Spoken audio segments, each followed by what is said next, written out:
Where do we come from? For centuries, the greatest question in the history of man had no scientific answer. Then, the first evidence of a human ancestor started a scientific revolution. This is the story of the quest to find the origins of the human race. It spanned a century and a half of obsessive searching and would make or break the careers of some of the greatest scientists in the field.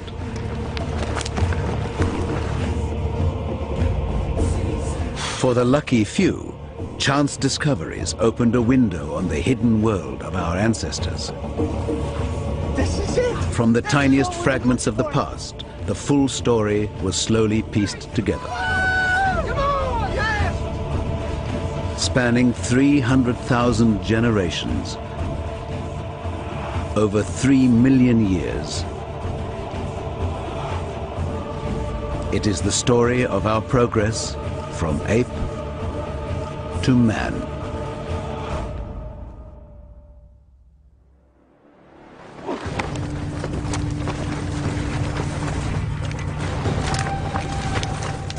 The search for the origins of humanity is a story of bones and the tales they tell.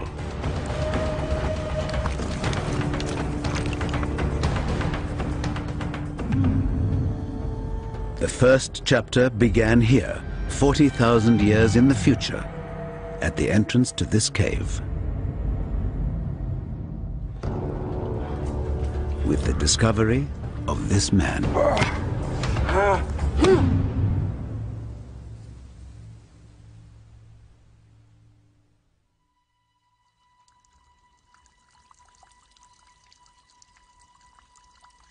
The year was 1856, and the cave lies in what is now the Neander Valley in Germany. Workmen were digging for limestone, a vital ingredient in the local chemical industry. It lay under a layer of rock and soil.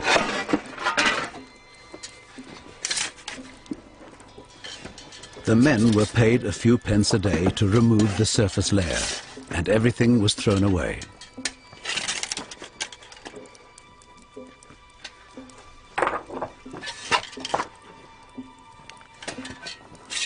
But then a spade hit something that didn't sound like a rock.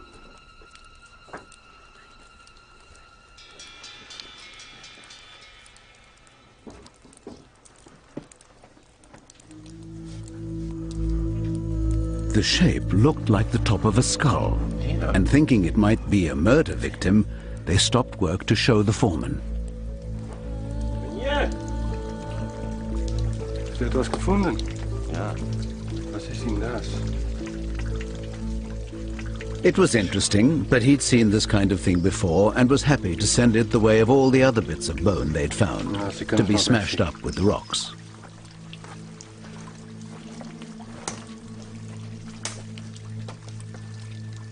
Then something made him change his mind. He knew a local school teacher who might be interested to see it, and the skull got a reprieve. What he could never have imagined was that the skull was seeing the light of day for the first time in more than 40,000 years.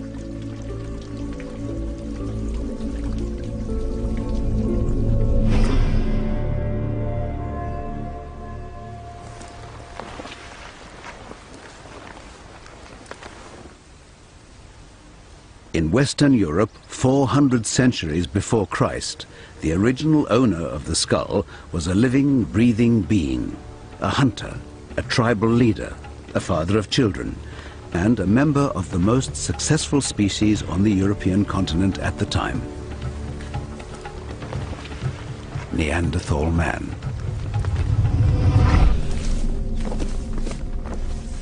40,000 years later, a school teacher, Johann Fuhlrott, got the chance to see the skull for the first time. Hallo meneer! Hallo! Hallo! A keen amateur geologist and former anatomy student, Fuhlrott had no idea if he'd come on a wild goose chase. So interessant.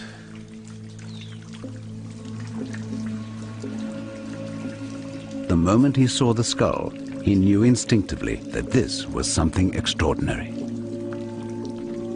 It looked fossilized, which would make it thousands of years old, and it was clearly not an animal. But neither was it from a normal modern human being. This particular skull is the skull of Neanderthal, and it's big. This individual lived around 50,000 years ago, and by that time Neanderthals had developed a brain that was as large, and in some cases larger, than the modern human brain.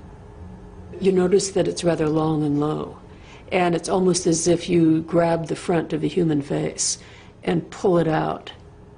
You also have this big protruding nose, and in fact look how large that nose is. So they would have looked different from modern humans if you actually saw one with the flesh on it. Over 300 Neanderthal remains have been found from Europe to the Middle East. They all tell the same story of a short, powerful physique, perfectly evolved for the world they lived in.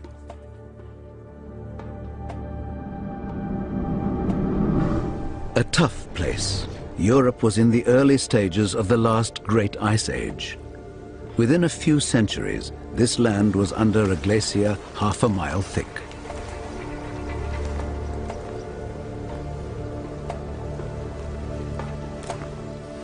At this time, the climate was fluctuating quite extremely, and we do know that they survived some of the major cold snaps, the major glacial advances.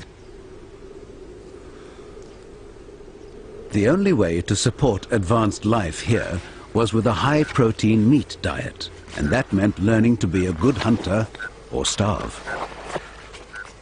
What we do know from the skeletons, that Neanderthals were very robust, they were very strong, but they also had this huge brain. The tools found with Neanderthal suggest they developed sophisticated stone technology. Their weapons were the tools of their survival and needed to be maintained. If a spear failed at the critical moment, the hunt would fail.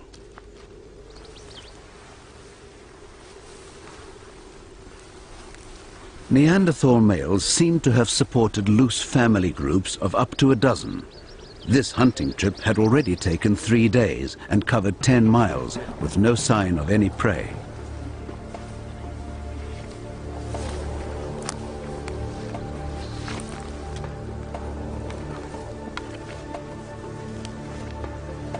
Then they found animal droppings.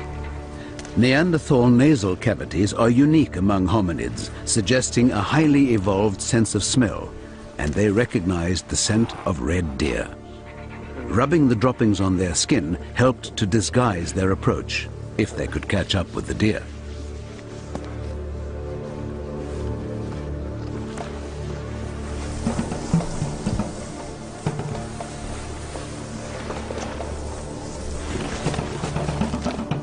They'd had to range further in recent months to find a kill. Red deer numbers had fallen rapidly, and they had no idea why. What they didn't know was that they had competition. Competition that would one day drive them to extinction.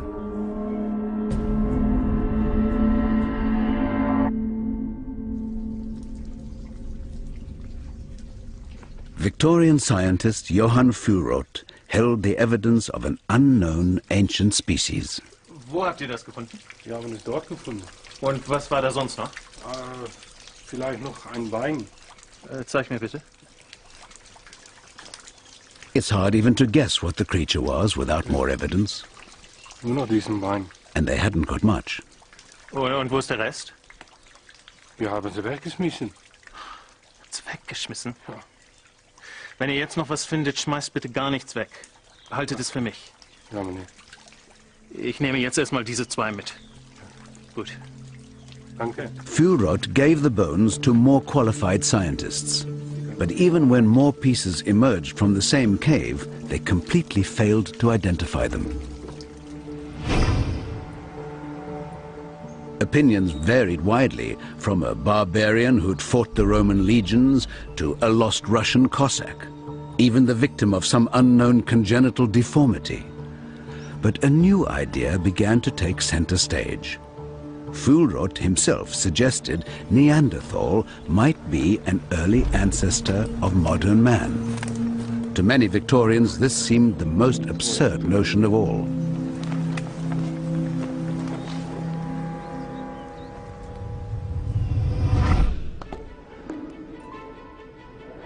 Then, in 1859, just 3 years after the bones were found, the notion suddenly caught on. Charles Darwin published his groundbreaking work, The Origin of Species. He suggested that all living things had descended from earlier, simpler forms by the process of evolution. And if it was true for every living thing on Earth, then that had to include us.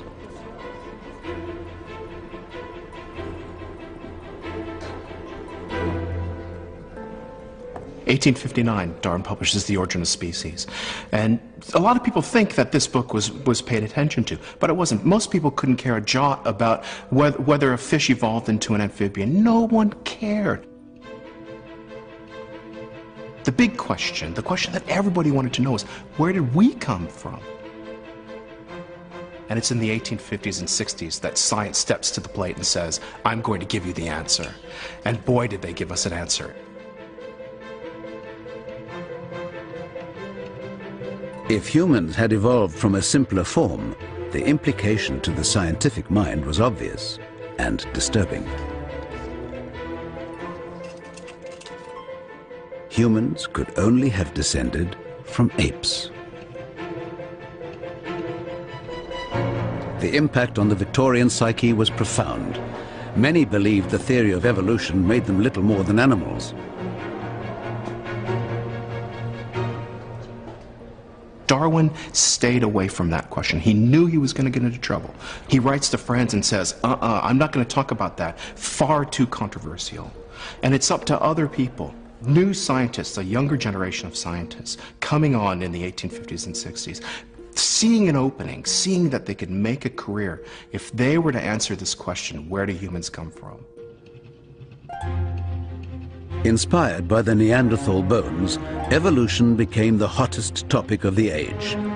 But it would stay little more than a theory without more evidence. Scientific attention turned to an ancestor that would link us to the apes. An ape man, a missing link, and they would go to the ends of the earth to find it.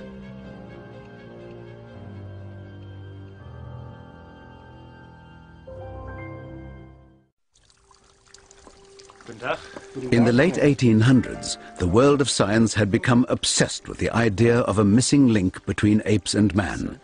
And German scientist Johann Fulrott believed Neanderthal man was that link. Neanderthal seems so promising when it's first presented. It seems like it's going to be the answer.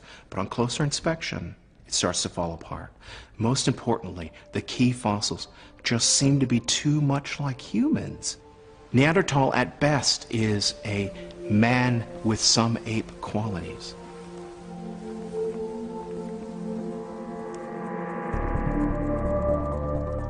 Traveling back in time, our Neanderthal stood just 3,000 generations behind us, at around 40,000 years ago. To find a true missing link meant going further back in time to something more ape-like. The question was, how much ape and how much man would it be?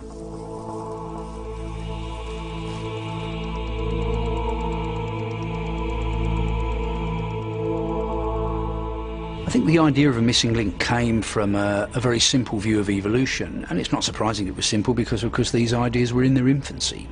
But people had this idea of fixed types. There were humans and there were apes. And an evolutionary transition between those two types would somehow combine the features of both types.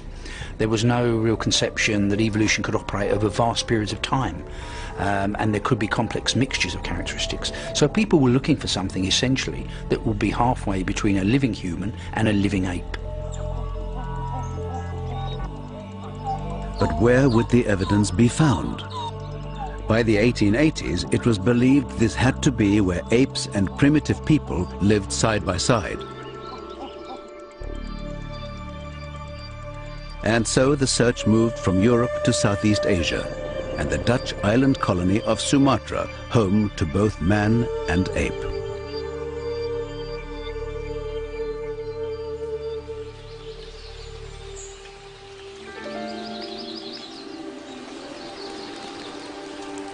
In October 1889, the monsoon season was beginning, and no one tried to negotiate the dense rainforest unless they had to.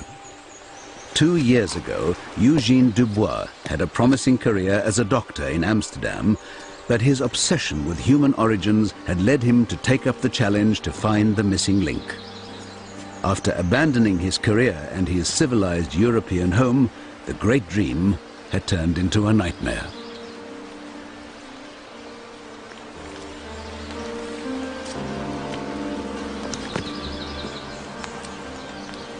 He's invested everything that he had into finding this missing link.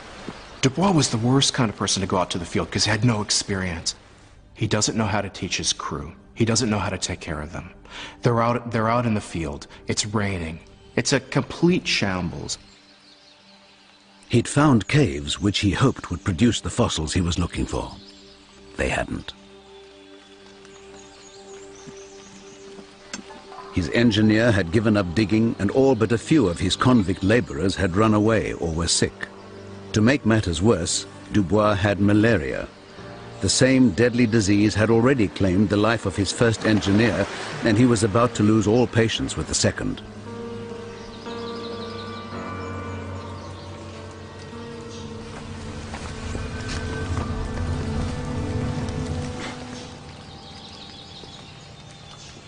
Wat ben je aan het doen? Ik ben aan het opruimen.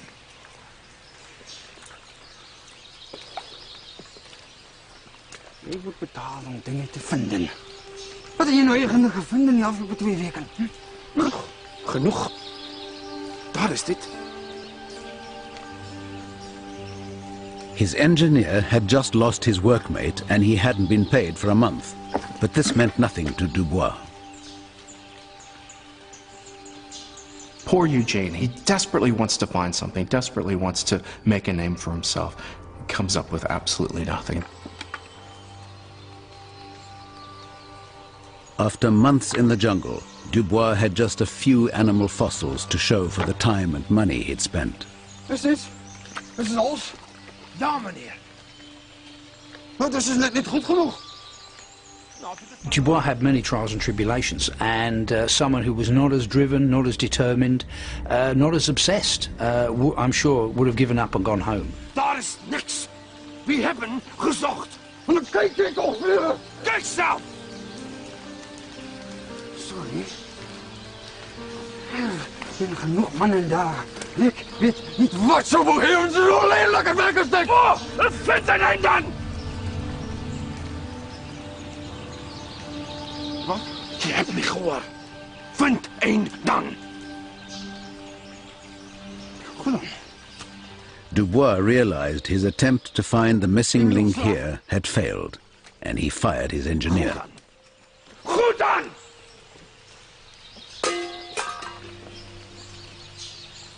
They leave Sumatra and he goes elsewhere. And he frankly doesn't know where to look other than somewhere in the East Indies. 2 years later, and Dubois had started his search again, this time on the island of Java. Finally, his luck had started to turn. He'd fully recovered from malaria and at last had something to look at. Some fossil teeth, which he believed were extremely old and looked vaguely ape-like. Dubois had a new dig site with a bigger team overseen by the Dutch army.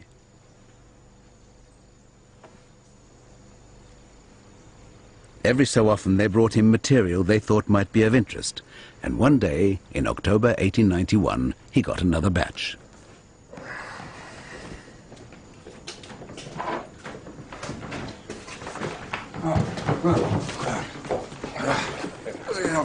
Oké. Voor die kant zetten. Zo. op.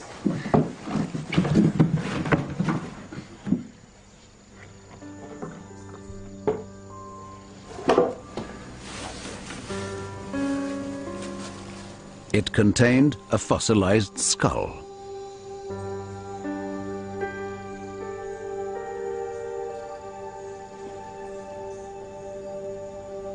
Just like Neanderthal 40 years earlier, it was only a skull cap, but like Neanderthal, it sent its discoverer into a frenzy of speculation. Dankjewel.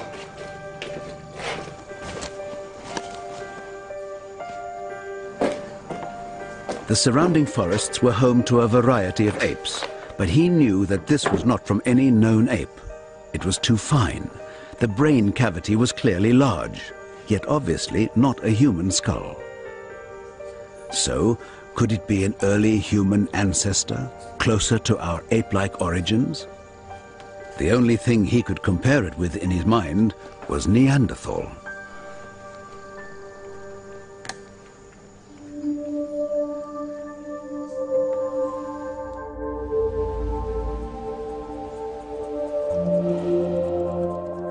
The first Neanderthal found was 40,000 years old.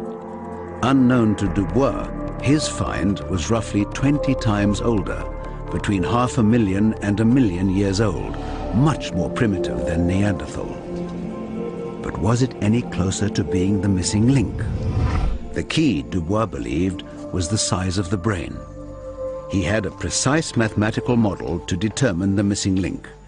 Its brain cavity should be precisely half the size of a human and twice the size of a chimpanzee.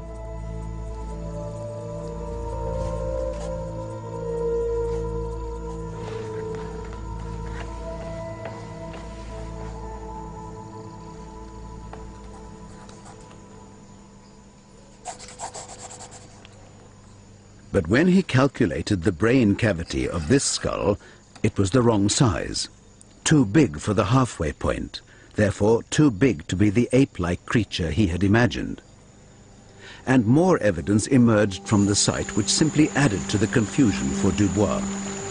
A complete fossilized leg bone. Its shape suggested its owner stood upright and walked on two legs, like a man.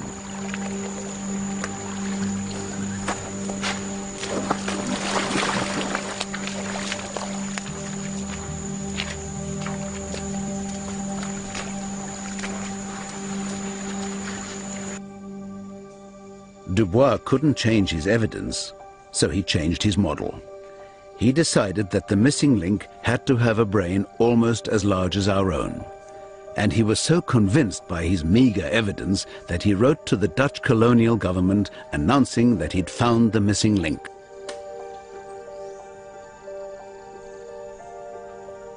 He called it Pithecanthropus erectus, upright walking ape man. One of the most successful hominid species ever to walk the earth.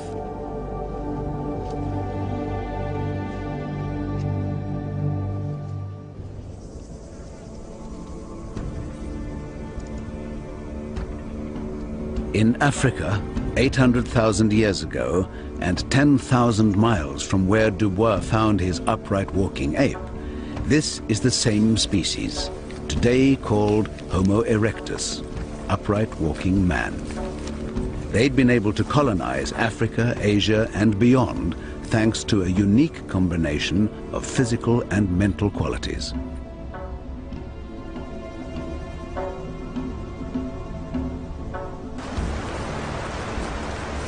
Standing at around 6 feet, their bodies were similar in shape to our own, and their brains were about 2/3 the size of ours. Homo erectus was on the verge of becoming human.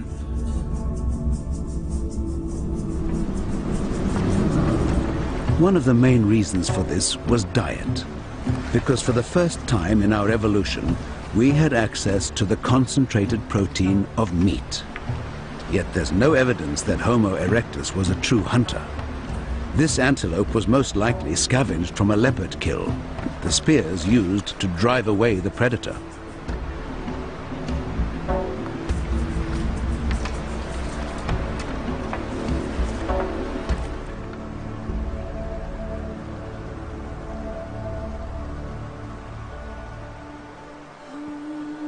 It's believed that our bodies had also been going through some radical changes. For the first time in our evolution, body hair was disappearing, partly because Homo erectus' skin had developed complex sweat glands. This also removed the need to pant in the heat, allowing voices to develop and paving the way for human speech.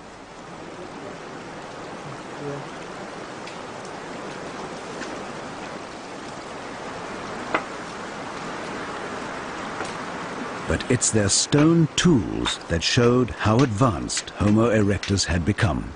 We find the appearance of a thing called the hand axe, which has been called the Swiss Army knife of the Paleolithic. This is a multi-purpose tool. It's shaped very consistently, worked on both sides, worked very skillfully, and Erectus developed that certainly close to 1.5 million years ago. So this was a big advance in technology. These people were part of a larger group, the beginnings of a tribe. But they stayed together as a tight-knit family, and there is evidence that they had learned to care for each other through sickness and injury.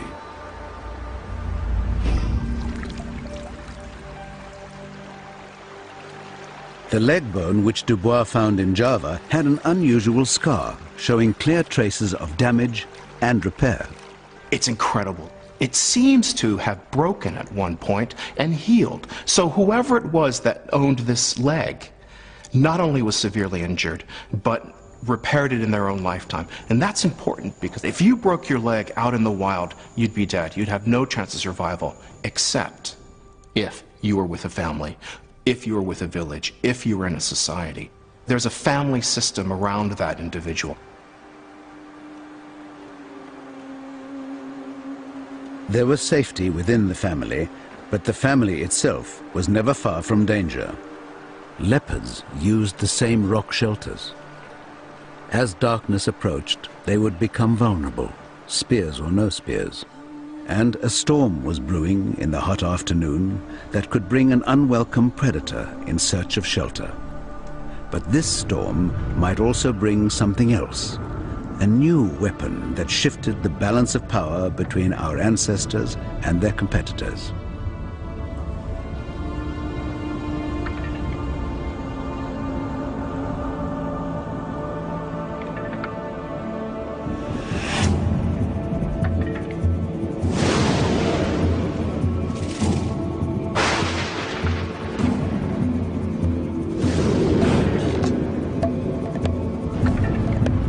One of the most important pieces in the human evolutionary puzzle, a gift from nature.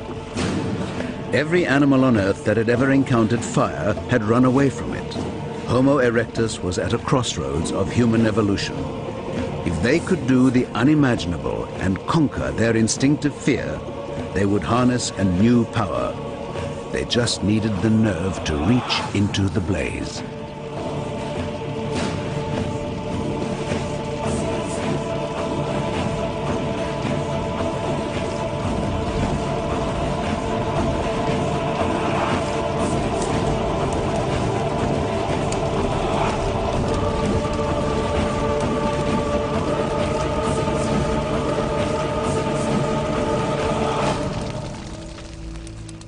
When humans tamed fire, this was obviously a huge step forward, and it must have been a remarkable event for people to face up to fire and learn how to control it rather than running away from it, which is the natural instinct.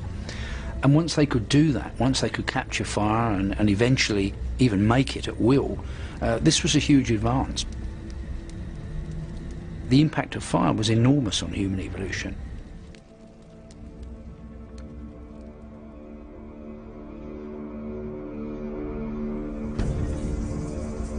The technology of fire gave Homo erectus heat, light, and protection on their travels, helping them to migrate across the world from Africa to Asia and beyond.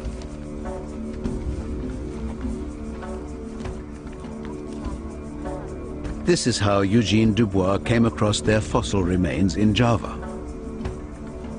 But this nearly human species was very different from Dubois' idea of an upright walking ape man.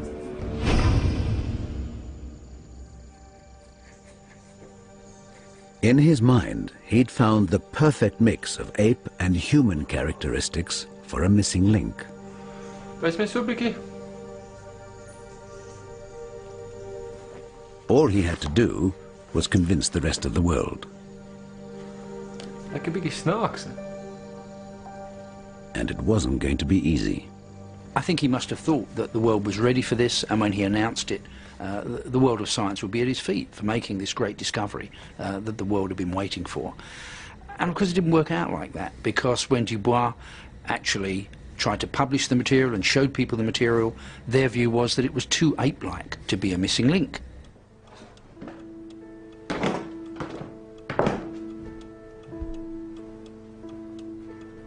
Dubois was convinced to the end that his fossils represented a missing link, but the scientific world did not agree and rejected his claim.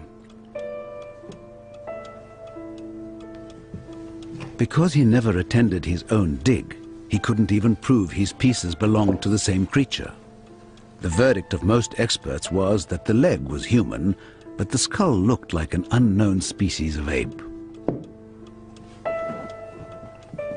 He leaves Dutch East Indies, he goes back home, and no one's paying any attention to his work. No one's paying attention to his fossils. And it must have just broken his heart. He ended up basically assembling his fossils and said, right, if you're not going to pay any attention to me, you're not going to get access to my material. Must have been one of the greatest sulks in scientific history. If you don't believe me, you can't look at my stuff.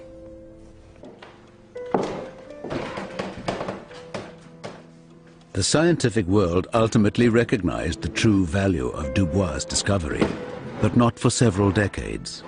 In the meantime, the search for the missing link continued. And at the start of the 20th century, the focus turned from Asia back to Europe, because in Britain, a discovery was made that amazed the world and created one of the biggest scandals in scientific history. This is definitely not a stone.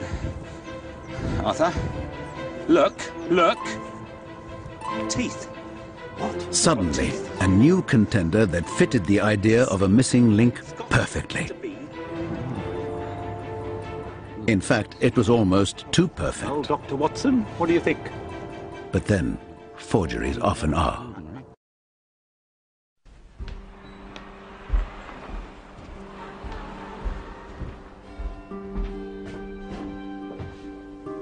In December of 1912, in London, a new fossil contender for the title of Missing Link was about to be unveiled at the very center of the scientific establishment. This time, the experts were ready to be convinced, because this was the perfect ape man. And it was British.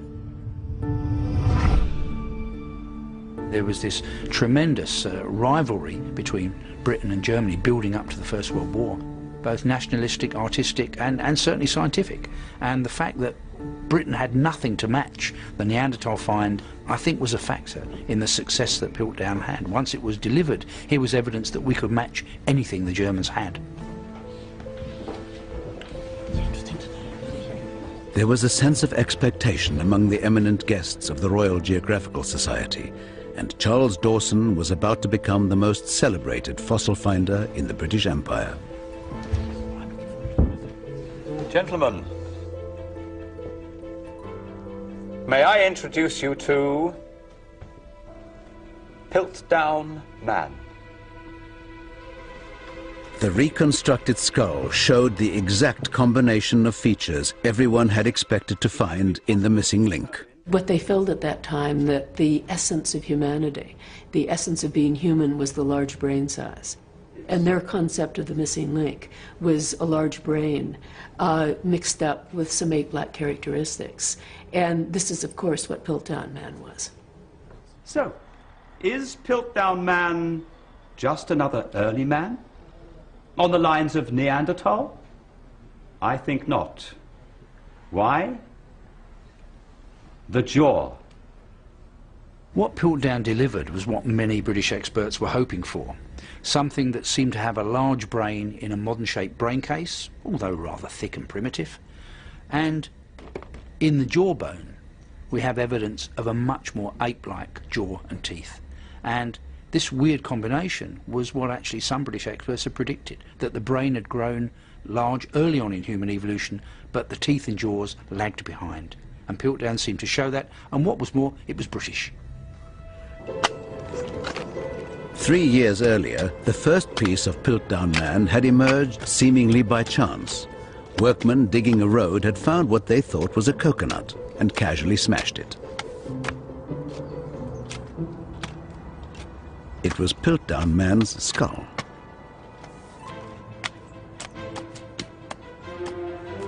Charles Dawson was an amateur fossil hunter with a burning ambition to find something truly earth-shattering. He'd walked past this site regularly in the hope that something significant might emerge. Anything today? His perseverance was finally rewarded. We've got this. When he examined the first piece, he instantly recognized it as a skull fragment. Where's the rest of it? And there could be more. Be in there somewhere. Do you think you could find it for me? Try.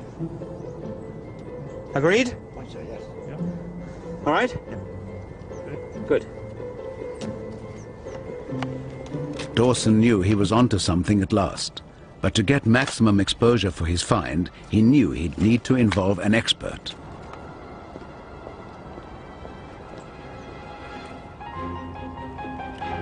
A year later, he'd persuaded Sir Arthur Smith Woodward of the British Museum to join in the search for more evidence. The skull fragments looked vaguely human, but they hoped to find evidence that its owner could be older and more primitive. Evidence of something more ape-like.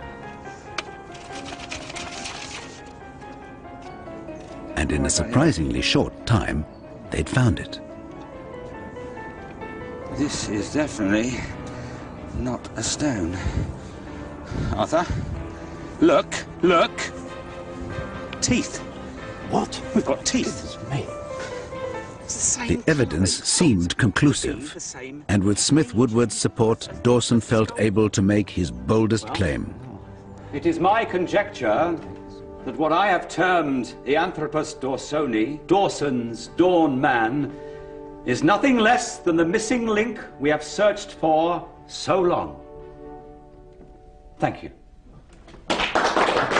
For the British scientific establishment, here at last was what they'd long wished for, the perfect missing link. A big-brained British ape man. The fossils are perfect for a missing link. Some of it seems to be human, some of it seems to be ape. It just fits perfectly right in between. In your search for an ancestor, that's what you want. You know, it was almost too good to be true, but because everyone was looking for something, because everyone wanted to find that first Briton, nobody dug deeper. Gentlemen, please, gather round. It seemed the missing link had been found.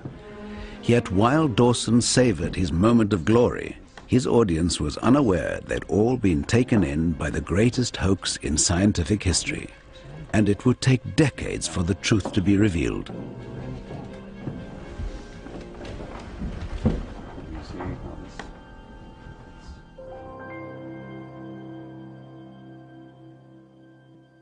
While the experts in England contented themselves with fakes, real scientific treasure waited to be discovered.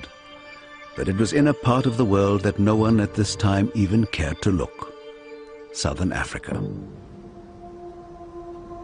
Charles Darwin believed Africa might be the cradle of humanity because it was the home of the great apes. If our closest ape relatives were still there, then the ancestral link between us might lie there too. If so, evidence was bound to turn up sooner or later. It just needed someone to recognize it when it did.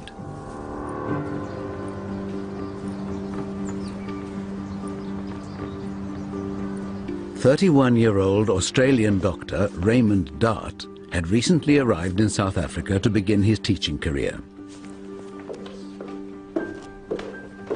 Soon after, his friend was getting married, and Dart was the best man. Keep still. He and wife Dora had half an hour to finish getting ready.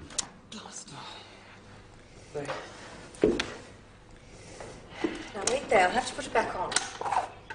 But Dart's mind was elsewhere. He'd been collecting fossils for the last few months, sent to him by students and colleagues. A week ago, he'd got news of a spectacular fossil found in a nearby lime quarry, and it had just arrived by train.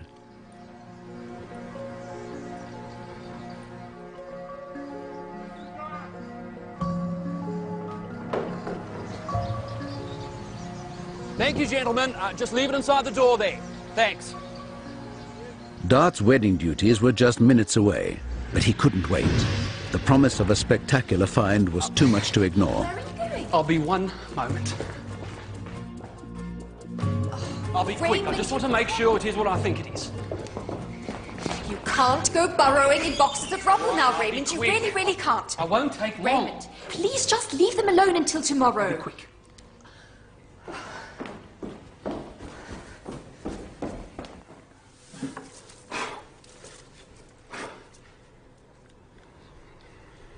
The first thing he saw was material he'd seen a dozen times before. But then, something he could never have dreamed of. A brain. To be precise, the space once occupied by a brain, now filled with fossilized sand.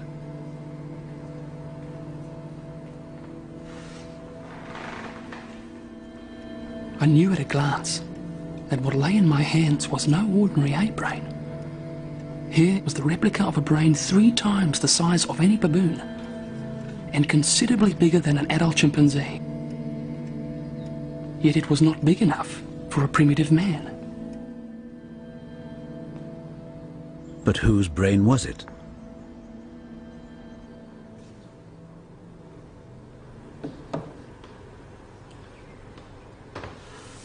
Dart looked to see if there was more of the same creature. He found a piece of rock with the outline of an upper jaw. Behind it, a hollow space. When he matched the brain to the hollow, it was a perfect fit. He realized he had both the brain and skull of an unknown ape man, but the face was buried in solid rock. Raymond, Christo is here. Yeah, sorry. Please, this is getting silly. Powerless to reveal its identity immediately, but Dart knew just a few inches of rock separated him from a momentous revelation.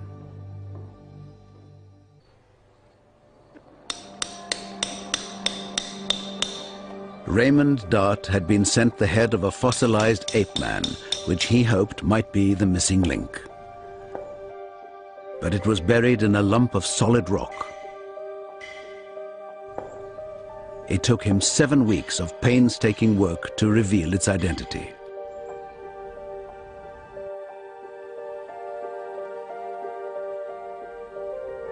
It was the first human ancestor found in Africa, and the earliest ancestor yet discovered.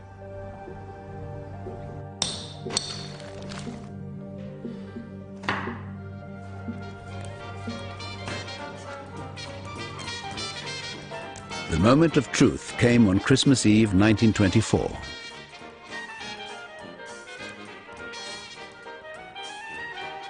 What emerged first were its teeth, small and fine like the teeth of a child. But then the outlines of its skull, more ape-like than human. When it was finally revealed, Dart realized he'd uncovered something extraordinary.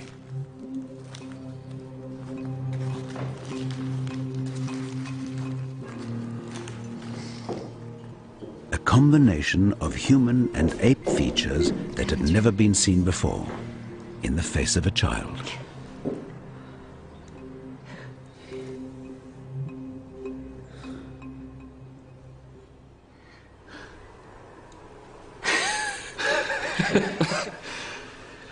It's a baby. It's a baby.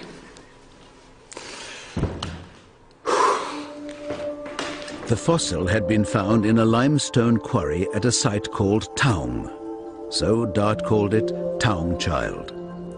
Its scientific name is Australopithecus africanus, the southern ape of Africa. She stood further back in time than Neanderthal at 40,000 years, or Homo erectus at over 500,000. Piltdown was assumed to be around 1 million years. But Taung went even further back, to more than 2 million years. If she was the missing link, then that link was more ape-like than anyone had ever imagined. It also placed our ancestral home firmly in Africa for the first time.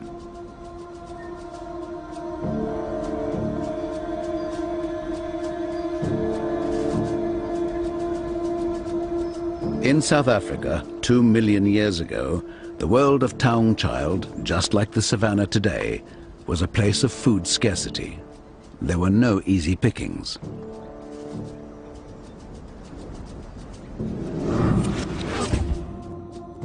Taung's mother, at a little over 3 feet tall and just over 5 stone, was no hunter, but supplemented her diet by scavenging from the scraps left by predators.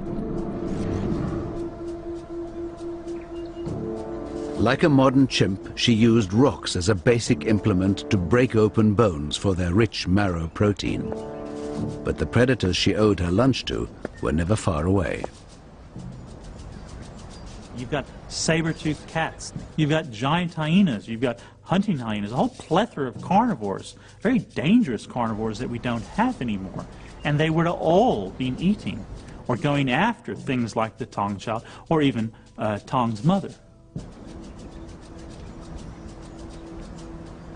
Absorbed by the remains of a carcass, the mother had placed her child a short distance away in the shade of a tree. Her 3-year-old was the size of an 18-month human infant and had no protection apart from its mother. She knew there were threats, but she'd keep one eye out for the child, like any parent.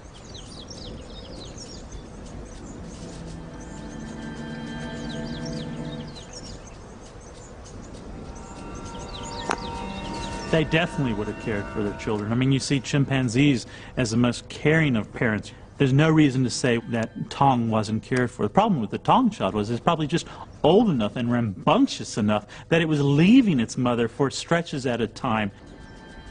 The mother was unaware that the baby had wandered away until it was too late. There was no sight or smell of a predator in the undergrowth. But predators don't just exist on the ground.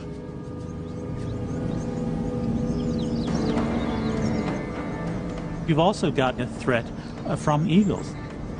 They've been documented to take human children up in Kenya to the age of 6 years of age.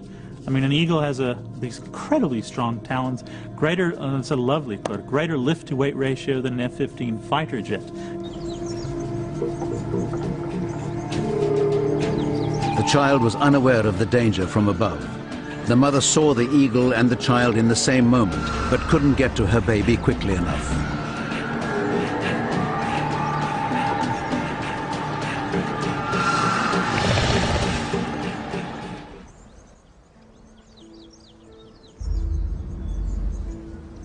Taung's skull was found with eggshells and other broken skulls, typical of deposits found in eagles' nests. A lot of the skulls, interestingly, have these V-shaped impressions from this eagle's beak going through, because preferentially they eat out the brain. Very rich, nutritious source of protein. This small, defenseless creature was Raymond Dart's missing link. Valentine's Day, 1925, just 2 months after Taung Child had first emerged from the rock. A week earlier, Dart had published a scientific paper claiming Taung was the missing link and unleashing a storm of controversy.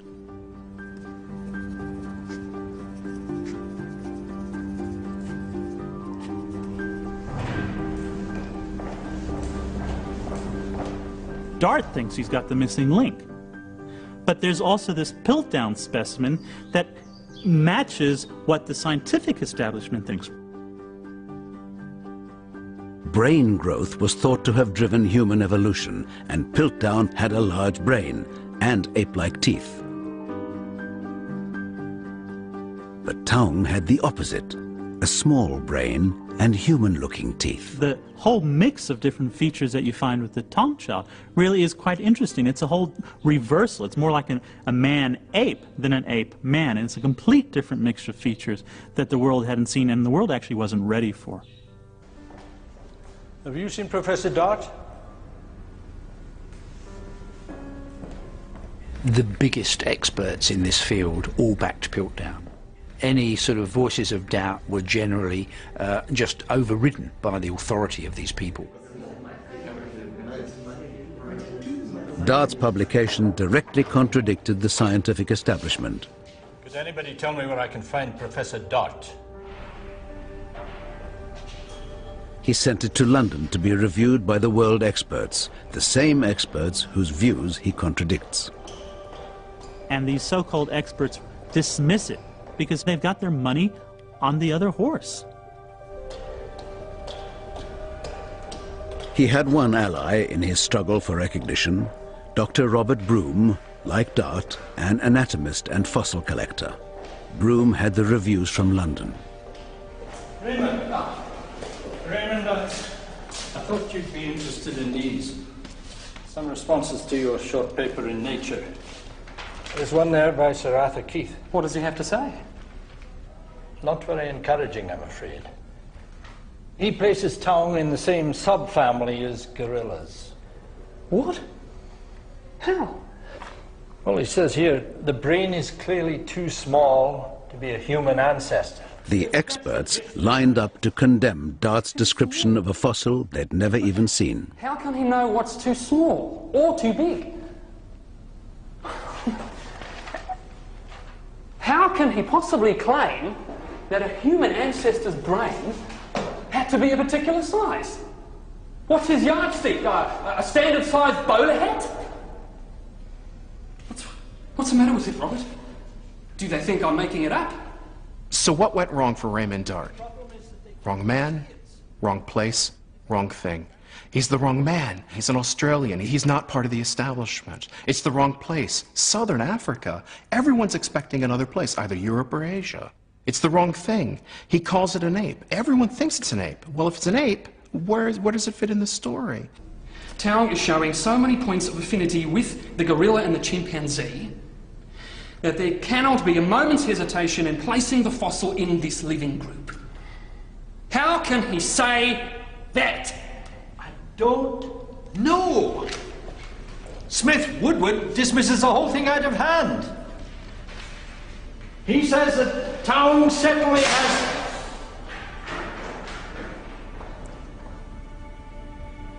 Sorry, old man.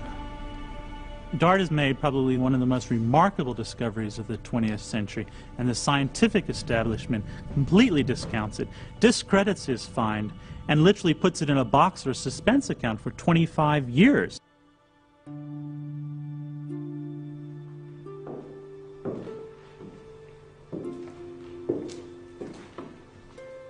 In the 1920s and 30s, the most widely read textbook on human origins did not even mention Dart's find.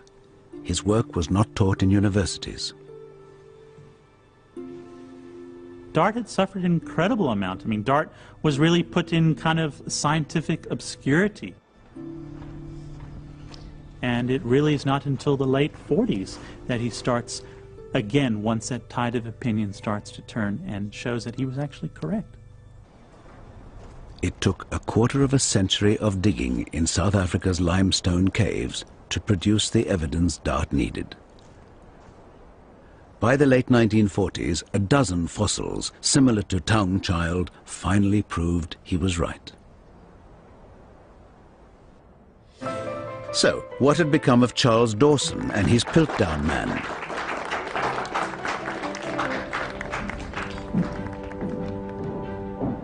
"40 years after it emerged as the prime contender for the missing link, the Piltdown fossils were examined scientifically for the first time. and finally revealed for what they always were, an elaborate hoax. There was embarrassment and puzzlement, astonishment, disbelief in some cases that this thing was not genuine. But I think for the greater world of science, there was relief, particularly outside of Britain, because so many people by then had decided there was something peculiar about Piltdown, even if they couldn't put their finger on it. At the Natural History Museum in London, scientists decided to apply some newly available chemical tests. But as soon as the sample was drilled from the jawbone, they noticed something strange.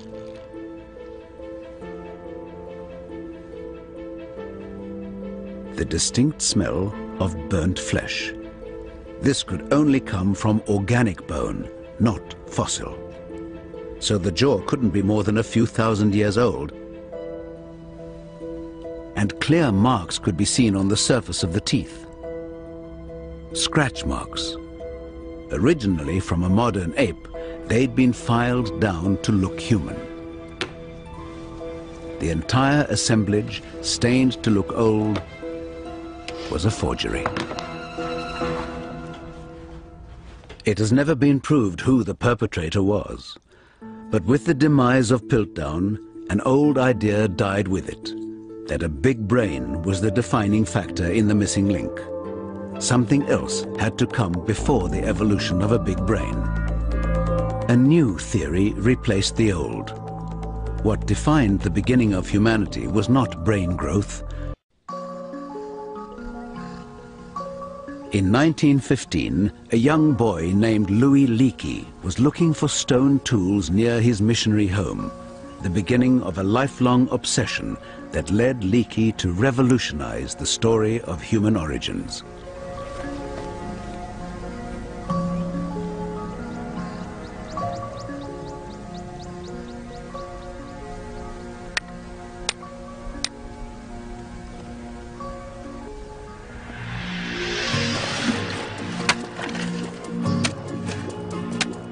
"44 years later, Leakey was looking for the missing link, and the search had taken him to what is now Tanzania.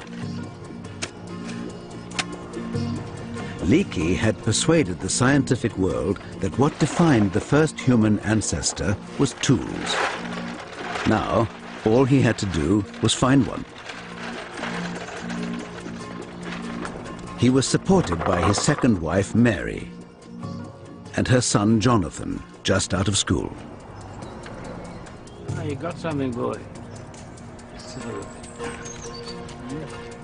They found plenty of stone tools, but no sign of Leakey's tool maker. He'd been looking here for 22 years. His luck had to change soon.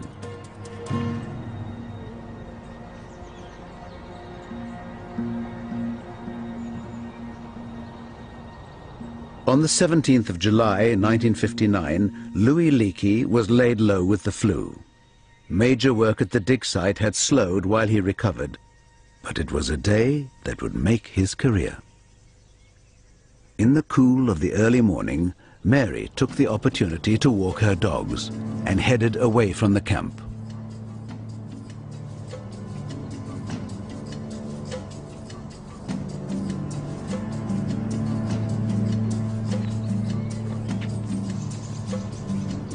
She wasn't expecting to find much in the way of fossils, but this year's rains had done them an unexpected favor. As she casually scanned the broken surface, her mind suddenly registered an unmistakable shape exposed in the dirt.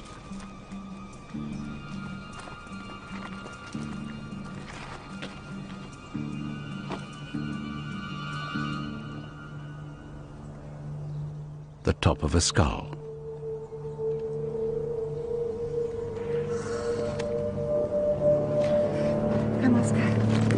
Mary was convinced it must be the toolmaker they'd been searching for.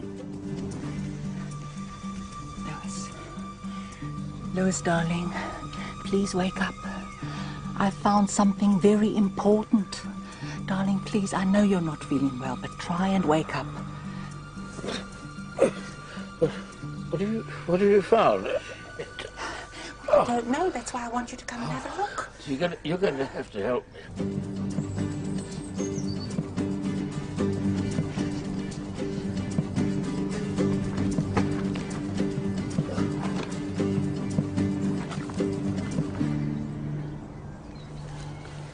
Louis Leakey had waited 20 years to find this tool-making human ancestor.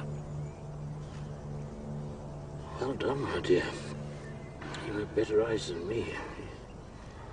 But this was not what he expected to find. The skull was more ape-like than he'd ever imagined. Oh, certainly not a homo, my dear, I'm afraid. Now look at this. But darling, just look at where he was found. It can't just be a coincidence. Yet it was in the same geological layer as the tools. The logic was inescapable. This must be the toolmaker, and therefore the beginning of humanity. Leakey named it Zinjanthropus boisei, after his financial sponsor, Charles Boise. It had a small brain, but massive teeth and jaws, whose muscles were so large they had to be anchored to a ridge at the top of the skull. But if Zinj was using tools, why did it need such powerful jaws? Leakey overlooked the question and announced Zinj as the toolmaker.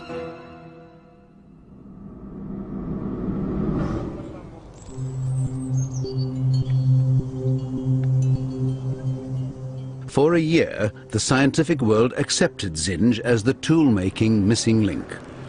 Then, in 1960, Leakey completely changed his mind. Mary was on her way from the camp into town one day when a can was dislodged in the back of her Land Rover. When she stopped to fix it, she noticed a familiar shape in the earth, another piece of skull, of an entirely new, more human-like species.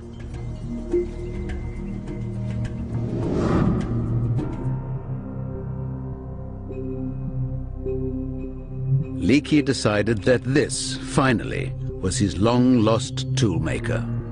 He named it Homo habilis, literally, handy man. Habilis had a larger brain and much more human teeth, which made sense if he was getting meat using stone tools. Though the tools Habilis made were little more than broken rocks, they marked the very start of human stone technology. But if Habilis is the toolmaker, why was Zinj also found with the tools?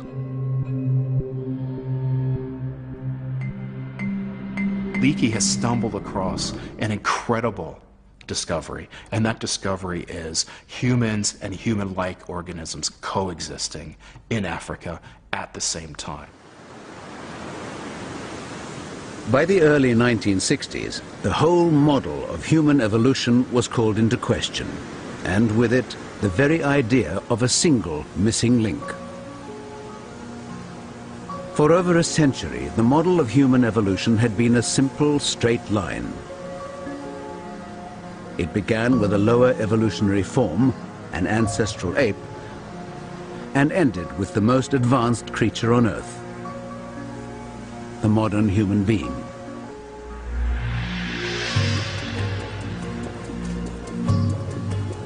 And somewhere in the middle, there had to be a missing link between the two.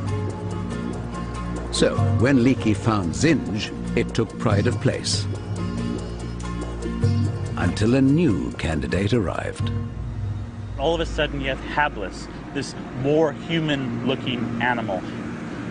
Both these fossils date to the exact same age, about 1.8 million years of age.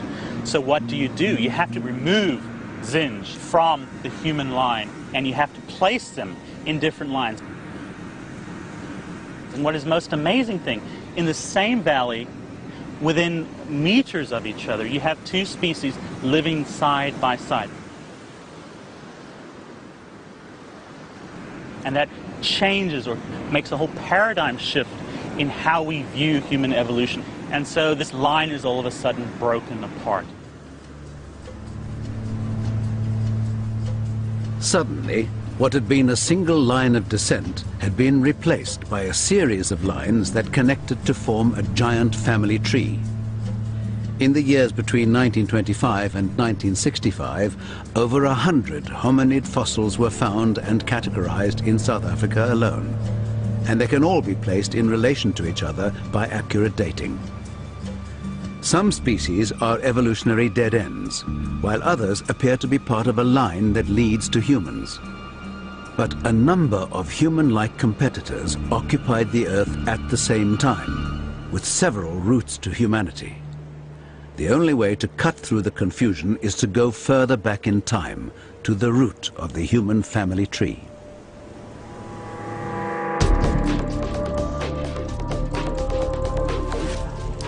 Before we had a big brain, long before we used fire and language, before we even made tools, the creature everyone was looking for marked the very beginning of humanity.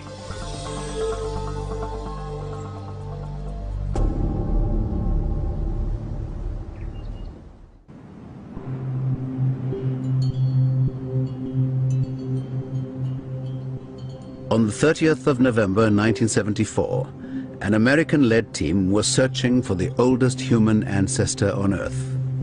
And the search had a new focus. The northern end of the Rift Valley in Ethiopia.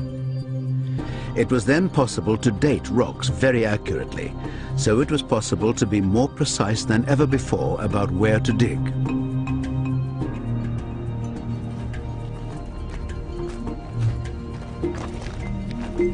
Using new radiometric technology, they dated the volcanic layers here to around 3.5 million years old.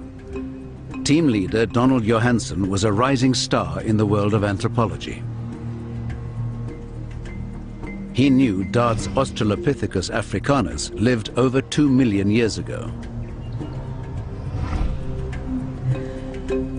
And Leakey's Homo habilis at about 1¾ million. But they were on separate ancestral lines. He believed there was a common ancestor, over 3 million years old, the same age as the surrounding rocks.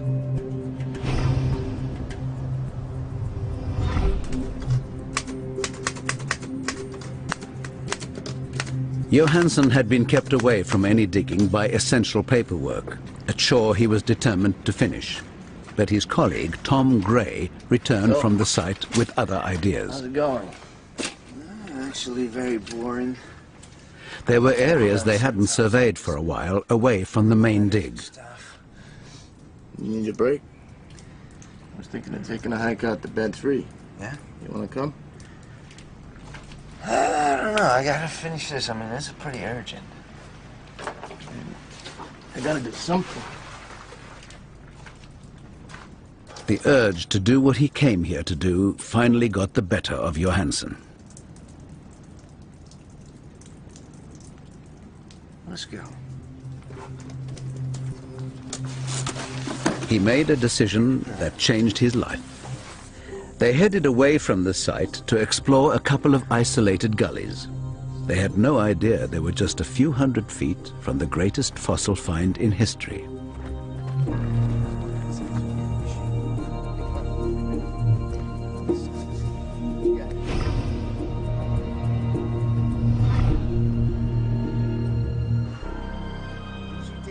But as the afternoon wore on, they had little to show for their efforts. They surveyed for a couple of hours. By mid-afternoon, the temperature was approaching 40 degrees, and all they'd found were a few teeth from an extinct horse and part of the skull of a pig.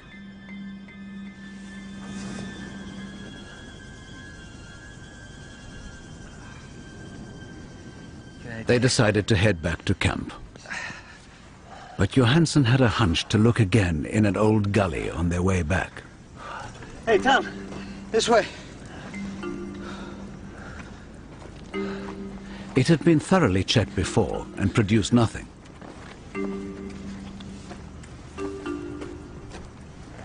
Hey, man, what's up?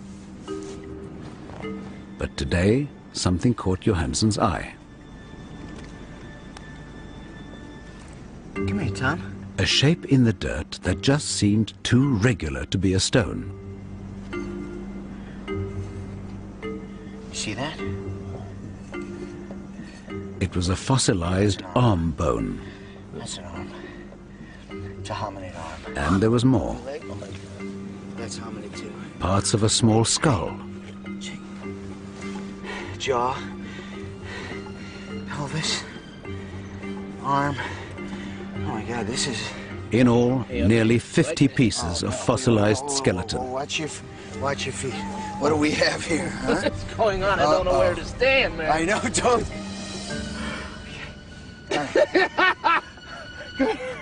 This is it. This is what we've been looking for. I can't believe it. One unbelievable thought went through his mind. What if all the pieces fitted together? Could they be parts of a single, extremely primitive skeleton? Hey, guys! Come on! Come on! Yes! If Don Johansen was right, he was looking at the most complete skeletal remains of our earliest human ancestor yet discovered.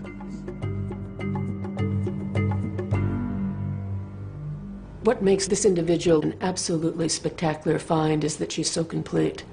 For the first time, we had more than the odd broken bone for one specimen. We had virtually an entire skeleton.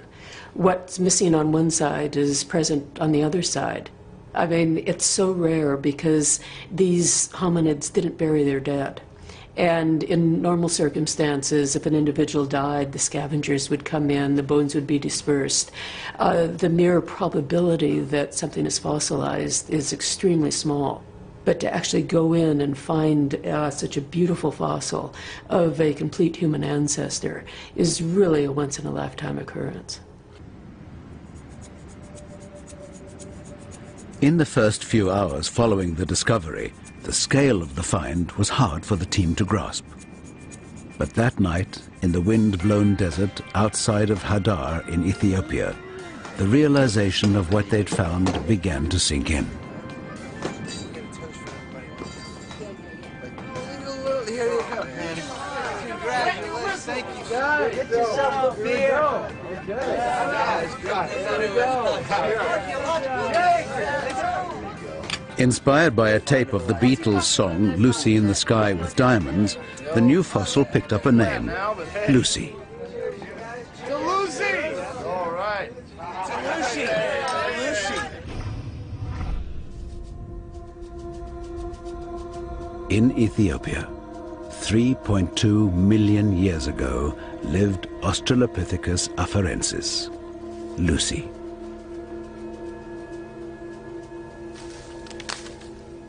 She put together the pieces of what one of our ancestors at this point in time really looked like. And it was a huge shock because what she looked like was basically a chimpanzee. Lucy would have been a tree dweller in a changing land. For 50 million years, her ancestors had inhabited the trees of Africa. But the land, once covered with unbroken forest, gave way to grass and scattered woodland. Her diet was mostly the fruit of trees, like this fig. But one tree would not support her for long, and unlike her ancestors, she could no longer swing to the next tree. She had to find another route.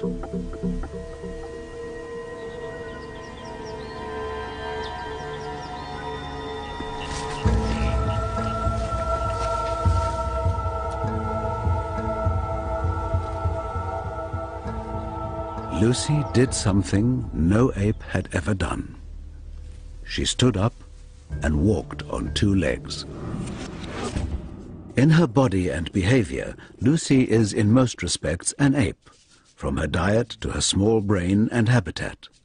The big difference is the way she walked. Walking upright is the first piece in our evolutionary puzzle, the first step on the road to humanity. The initial ancestral change that we see in human evolution is not brain expansion. Interestingly, it's not even stone tools. The first major innovative change that you see in evolution is none of what you would expect to find with humans or humanity, but it's the ability to walk on two legs bipedally.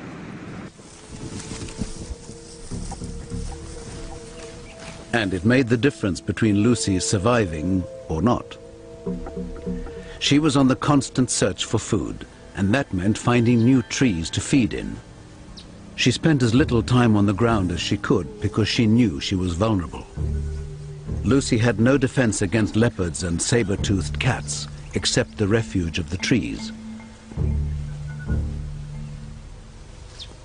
But standing upright, she could see further than any of her ancestors.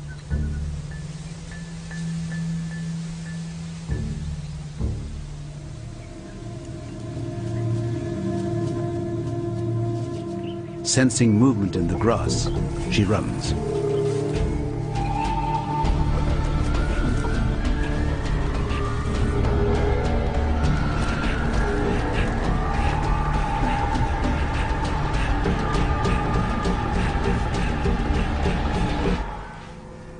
Whatever it was, predator or not, it had gone. But the balance of power between the predator and its prey had started to shift. The simple act of walking upright started an evolutionary chain reaction. It freed the hands to become the makers and users of tools. And it was tool use that would one day power the brain's growth with protein from scavenging and hunting.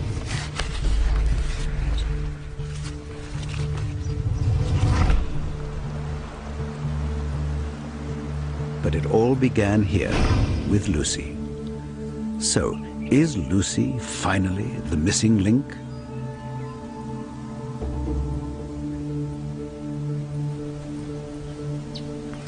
In a sense, Lucy is a missing link, but they all are missing links. Because without each step in the record, without each missing link, we wouldn't have ourselves today. They're all links of how we've gone from a Lucy to a Tong child, to a habilis, to a Homo erectus. All of these are links leading towards Homo sapiens. Having traveled back in time over 3 million years, we'd found a creature that seemed to begin the human line. Yet Lucy was a long way from being human. We found the common ancestor of all the things that are human. But at the end of the day, it's a bit empty. Look what we don't find with Lucy. We don't find culture. We don't find the things that make us human. We don't find our humanity.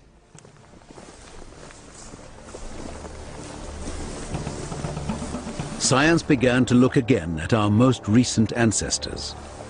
40,000 years ago, a successful, intelligent hominid species occupied Europe, Neanderthal man. Could he hold the key to how we finally became human?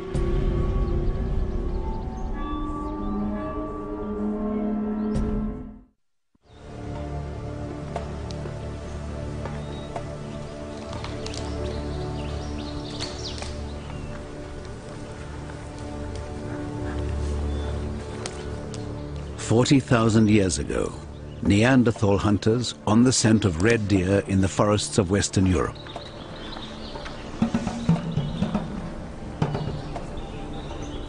They had been tracking the same herd for 3 days. But they were opportunist hunters, and a wild pig was too tempting to resist.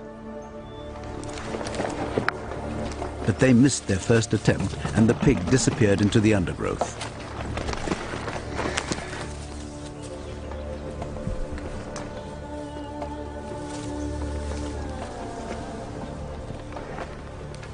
The Neanderthals worked out a plan to corner their prey. The ability to organize and communicate, to exercise a plan, were all advanced human skills. The question was, did they originate here with Neanderthal? Exactly how human were they? June of 1996, the vaults of the Rhineland Museum in Germany. Genetic scientist Matthias Krings from Munich University was about to attempt to answer that question.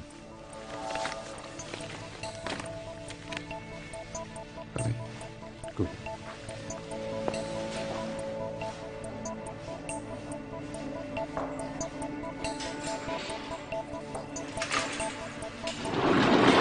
Museum curator Heike Kainitsky allowed Krings to examine the original Neanderthal bones found in 1856, the evidence that began the quest for our origins. They wore full body protection to avoid genetic contamination. Krings isn't interested in looking at the bones. He was going to look inside, at their DNA. It had been thought impossible to extract DNA from any sample older than 10,000 years. They were attempting to go 4 times further back in time, to the age of Neanderthal. Scientists had long thought that Neanderthal was our most recent ancestor, that he became human in one last crucial evolutionary leap. If so, he should have almost identical DNA to us.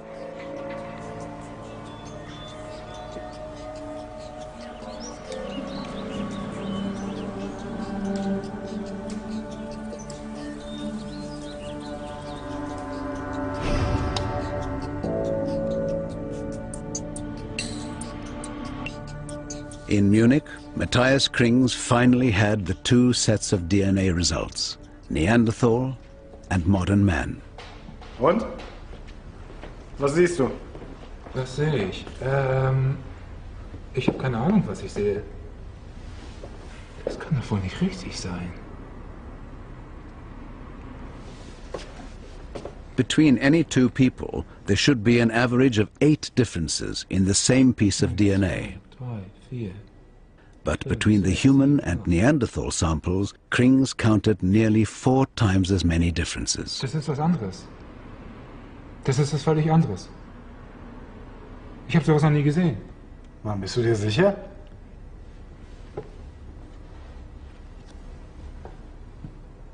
Hundertprozentig. Was wir hier sehen, ist eine völlig andere Spezies. Neanderthal, it seemed, were not our ancestors after all. Evolution had produced 2 separate human-like species at the same time. Sooner or later, they were bound to come face to face. While the Neanderthal tried to flush out their pig, into the same area came a new hunting party. Another human species were after the same pig.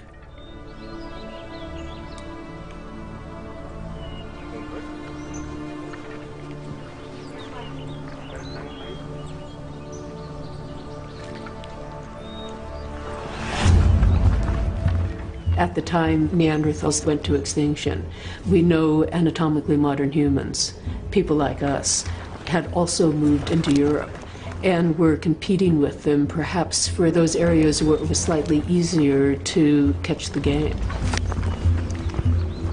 Modern humans that have larger group sizes, more efficient tools maybe, they might be just that better at hunting. The Neanderthals' plan to corner the pig had failed. They'd lost sight of it in the undergrowth.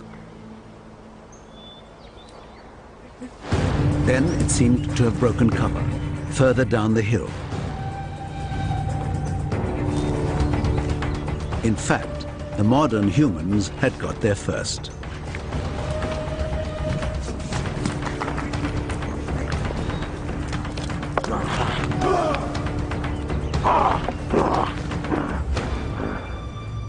The first encounter between 2 almost identical human-like species must have been a profound shock. In this tough Ice Age world, there was only room for one of them.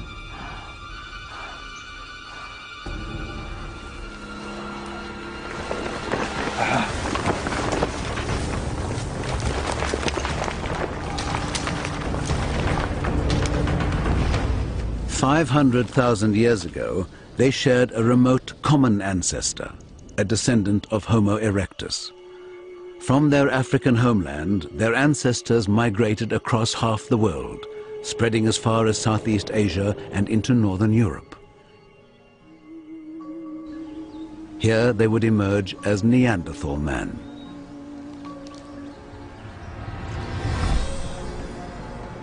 But the ones who stayed behind in Africa evolved too. And just under 200,000 years ago, a new species first appeared. Homo sapiens, modern man. They too were hunters, but some scientists have suggested they supplemented their diet with fish, spurring their brain development.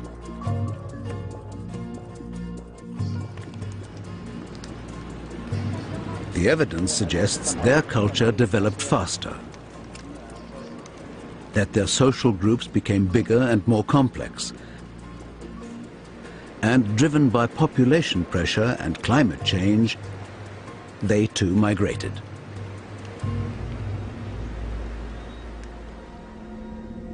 It took 150,000 years to spread from Africa to Europe, and as they moved further and further north, their appearance changed.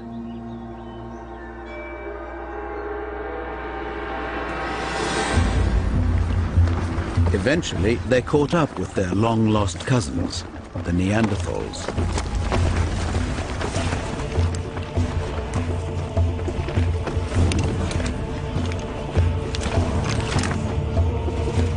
The European continent was losing one of its oldest, most successful species.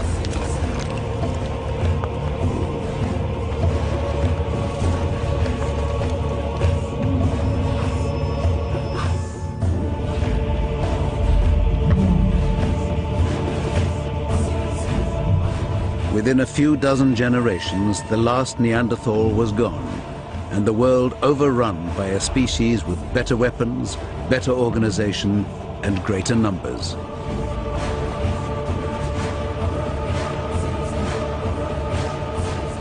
Modern man.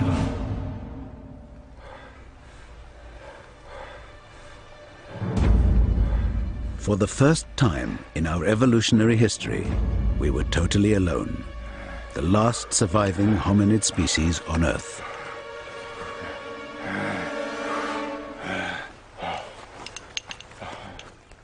Within 40,000 years, Homo sapiens had colonized the whole world, free of any competition.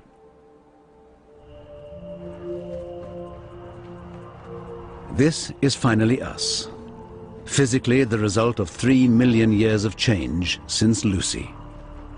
But we are also fully human in our mind, and it's that which has given us the critical edge. The one thing that Neanderthals didn't do that we know that early modern humans did was express themselves artistically.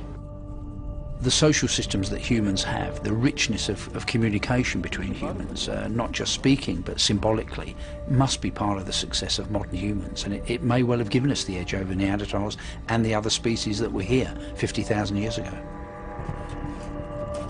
That same mind that gave us victory over our rivals one day asked the obvious question: where did I come from? For over 150 years, we've been searching for the answer to that question, and each piece of evidence has brought us a clearer and clearer picture of our past. But the search hasn't stopped. Many people say the more you find, the more there is to find. But I've been in the field long enough to know that almost every year an important discovery is made. I keep telling my students I never give the same lectures twice. I mean, it's a hugely dynamic field. Uncovering our evolution so far has been a remarkable adventure, but it's one that is still not over. It leads us to wonder, what else is out there? What else are we going to find? In the next 10, 20 years, as paleontologists explore parts of the world that we haven't gotten to yet, who knows what we're going to find?